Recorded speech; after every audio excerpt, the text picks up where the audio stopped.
And then now we'll, first thing is that we have to weigh the copper 2 chloride. So we tear the weigh scale. Move this over. Are you, oh, okay. Teared. And we need approximately 5 grams.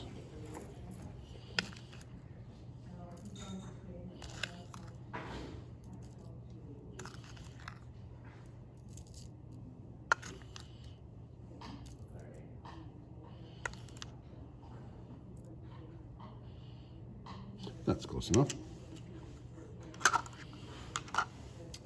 Now we will take that, put it aside. We get a beaker. We inspect that it doesn't have water in it. This one does, so I'm going to grab a paper towel. This is actually part of the lab procedure because there is a question. Why was it important to dry it if it was wet?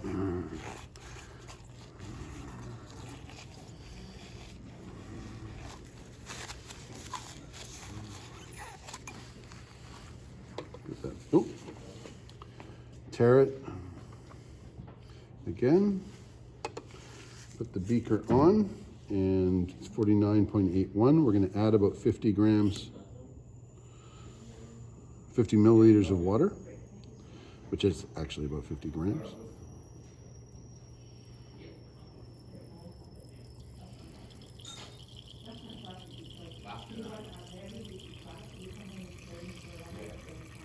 It's like the tension mounts.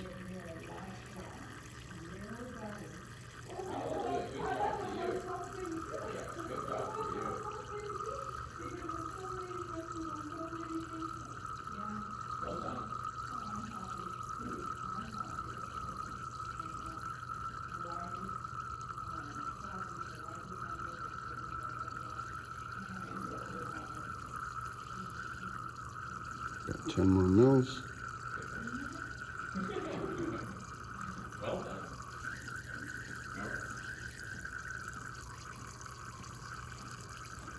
We are recording, well, I won't say live because it's just being recorded, but for students who aren't here.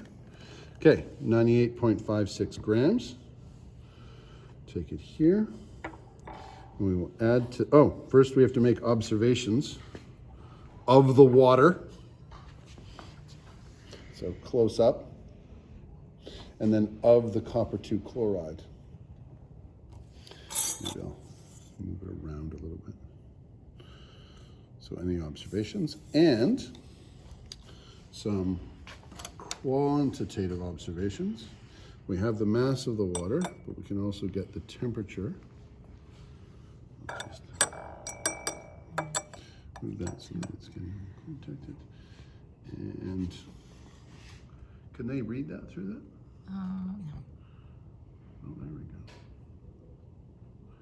So it looks like 19.0 degrees Celsius. Now we will add the copper 2 chloride to the solution. And now we make observations for 2 minutes.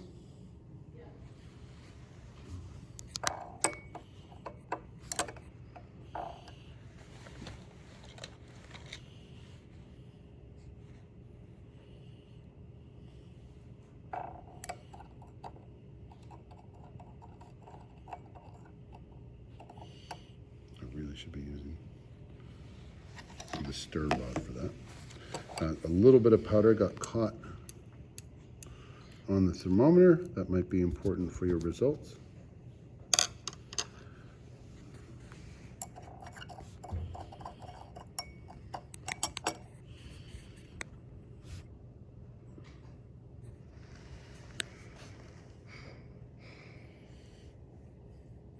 Do you want a chair?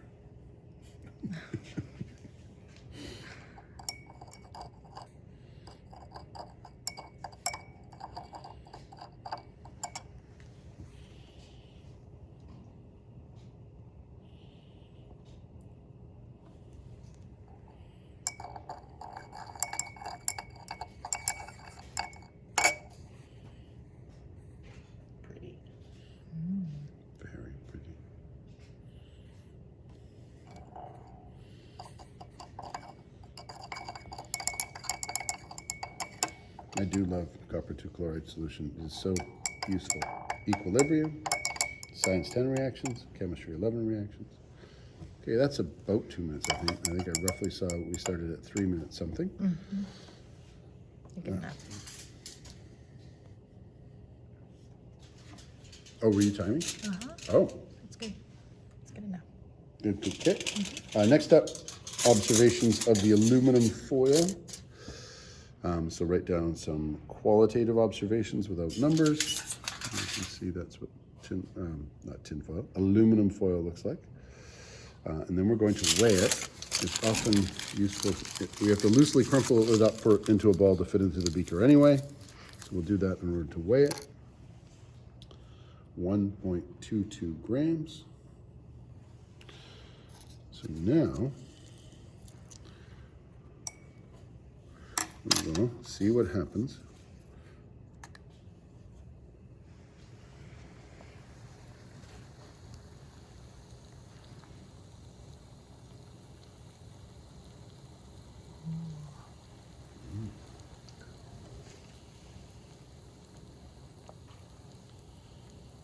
Do you know a way to start the flashlight on while in the middle of filming? No. My other phone, right? Just so we can get some of those. There we go. You can see some here. If I can hold that, I'll put it on there. And they can see some of the color that's coming out.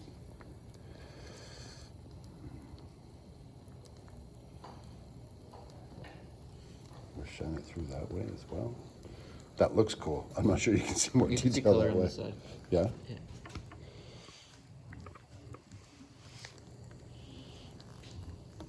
Now, one thing that often came up when students were looking at this during the lab, so this is a comment they all heard, is that they would go, oh, that's brown in color, it's rust. And you can absolutely say it's rust colored, but of the chemicals we put in, rust is iron.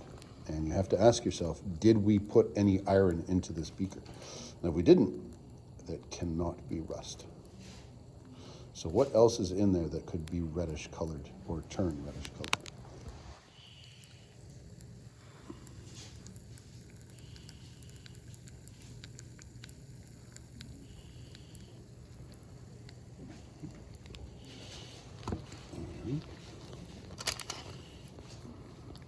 Now you're allowed to mess with it, so poke it, see what happens.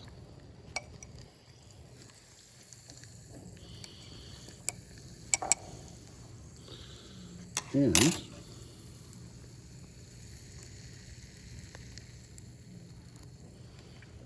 I'll pop in a thermometer.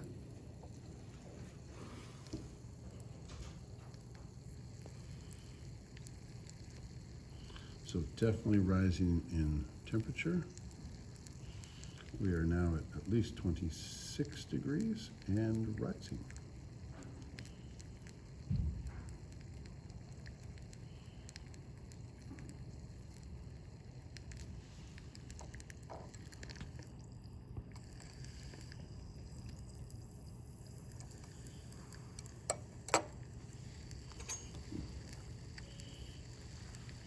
Don't need to have take all your battery away.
I think it's slowing down, and that's probably enough observations to do the lab.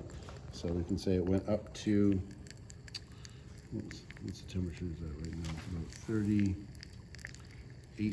38.1 degrees Celsius.